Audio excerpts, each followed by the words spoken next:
Exam copy ಬರ್ಕೊಂತವ್ನು guys ಇವನು. Hello guys, welcome back to our YouTube channel, YouTube insta family. Good morning guys. ಬೆಳಗ್ಗೆ ಪಂಕಾಗಿ ready ಆಗ್ಬಿಟ್ಟು ಕಾಲೇಜ್ಗೆ ಹೋಗೋಣ ಅಂತ ಹೋಯ್ತಾ ಇದ್ದೀನಿ ಗೈಸ್. ನೋಡಿ ಇವನು ಯಾವಾಗಲೂ ಲೇಟು ಗೊತ್ತಲ್ಲ, ಇವನು ಬಂದಾದ್ಮೇಲೆ ನೋಡ್ರಿ ಸ್ಟ್ಯಾಟ್ಸ್ನ ಓದ್ತವ್ರು ಗೈಸ್. ಇವತ್ತು ಸ್ಟ್ಯಾಟ್ಸ್ ಇದ್ದಿದ್ದು, ಸ್ಟ್ಯಾಟ್ಸ್ ಇದ್ದಿದ್ದು ಮರ್ತೋಗಿತ್ತು. ಆಮೇಲೆ ನೋಡ್ರಿ ಇವರಿಬ್ರು ಇವರಿಬ್ರು ಬಂದಾದ್ಮೇಲೆ ಕಾಲೇಜ್ಗೆ ಹೋದು. ನೆನ್ನೆ ಅಷ್ಟೊಂದು ಲೇಟಾಗಿ ಹೋಗಿತ್ತಲ್ಲ ಅಂದ್ಬಿಟ್ಟು ಇವತ್ತು 1 ಅವರ್ ಮುಂಚೆನೇ ಹೋಗ್ಬಿಟ್ಟಿದ್ದು. ನನ್ನ ಮಾತ್ರ ಯೂನಿಫಾರ್ಮ್ ಹಾಕ್ಸವ್ರು ನೋಡ್ರಿ, ಅವರೆಲ್ಲ ಕಲರ್ ಡ್ರೆಸ್ ಹಾಕೋರೆ. ಎಷ್ಟು ಧೈರ್ಯ ಅಂದರೆ ಗೈಸ್ ಇವನಿಗೆ.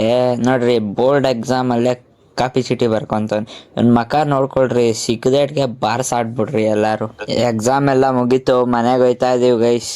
ನೋಡಿ ಎಲ್ಲರೂ ಹೆಂಗೆ ಕೂತಿದ್ದೀವಿ ಲಾಸ್ಟಲ್ಲಿ 5 ಜನ. ನೋಡ್ರಿ ಅವನೇನೋ ಕೊಡ್ತವನೆ. ಅದಾದ್ಮೇಲೆ ಮನೆ ಕಡೆಗೆ ಹೋಯ್ತಾ ಇದ್ದೀನಿ ಗೈಸ್. ಬನ್ನಿ ಮನೆಗೆ ಹೋದ್ಮೇಲೆ ಸಿಗ್ತೀನಿ. ಮನೆಗೆ ಬಂದರೆ ನಮ್ಮ ಅಜ್ಜಿಗೆ ಏನೋ ಮಾಡಿದ್ದೀನಿ ನೋಡಿ.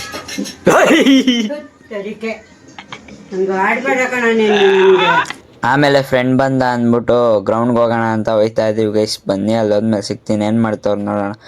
ಗ್ರೌಂಡ್ಗೆ ಹೋದರೆ ಎಲ್ಲರೂ ವಾಲಿಬಾಲ್ ಆಡ್ತಿದ್ರು ಗೈಸ್, ಅದಕ್ಕೆ ನಾನು ಆಡೋಣ ಅಂದ್ಬಿಟ್ಟು ಹೋಗಿ ಸೇರಿಕೊಂಡೆ. ಆಮೇಲೆ ವಾಲಿಬಾಲ್ ಎಲ್ಲ ಮುಗೀತು. ಇವನು ಬೆಟ್ಟಿಂಗ್ ಕಾಸೇ ಕೊಡಲಿಲ್ಲ ಅಂದ್ಬಿಟ್ಟು ಎಲ್ಲರಿಗೂ ಬೈತಾ ಇದ್ದ. ನೋಡಿ ಗೈಸ್, ಇವರೇ ಬೆಟ್ಟಿಂಗಾಗಿ ಸೋತಿದ್ದು. ಜ್ಯೂಸ್ ಕೊಡಿಸಿದ್ರು ನೋಡಿ, ಇವನೇ ಕೊಡಿಸಿದ್ರು. ಕುಡ್ಕೊಂಡು ಆರಾಮಾಗಿ ಮನೆ ಕಡೆಗೆ ಬಂದೆ ಗೈಸ್. ನೋಡಿ ಇವನೇನೋ ಮಾಡ್ತಾನೆ, ಏನೋ ಮಾಡ್ದ ತೋರ್ಸೋಕ್ಕಾಗಲಿಲ್ಲ ಗೈಸ್ ಅದನ್ನು. ಇವಾಗ ಮನೆ ಕಡೆಗೆ ಹೋಯ್ತಾ ಇದ್ದೀವಿ ಗೈಸ್. ನಾವು 3 ಜನನು ತ್ರಿಬಲ್ಸ್ ಹೋಗ್ಬಾರ್ದು ಗೈಸ್, ಯಾರು ಹೋಗ್ಬೇಡ್ರಿ, ಅದು ತಪ್ಪು. ಆದರೆ ನಾವು ಹೋಯ್ತಿದ್ದೀವಿ, ಪರಿಸ್ಥಿತಿ ಅದು. ನೋಡಿ ಗೈಸ್, ನಾನು ತಿಂತಿರೋ ಮಿಕ್ಚರ್ ಬೇಕಂತ ನೋಡ್ರಿ ಹೆಂಗೆ ಸುತ್ತಾಡ್ತೈತದು. ನಾನು ಕೊಡಲೇ ಇಲ್ಲ ಗೈಸ್, ನನಗೆ ಅಷ್ಟೇ ಇದ್ದಿದ್ದು, ನಾನು ಹೆಂಗೆ ಕೊಡಲಿ. ಇವತ್ತಿನ ವಿಷಯ ಅಷ್ಟೇ, ನಾಳೆ ಸಿಗೋಣ, ಬಾಯ್ ಗೈಸ್.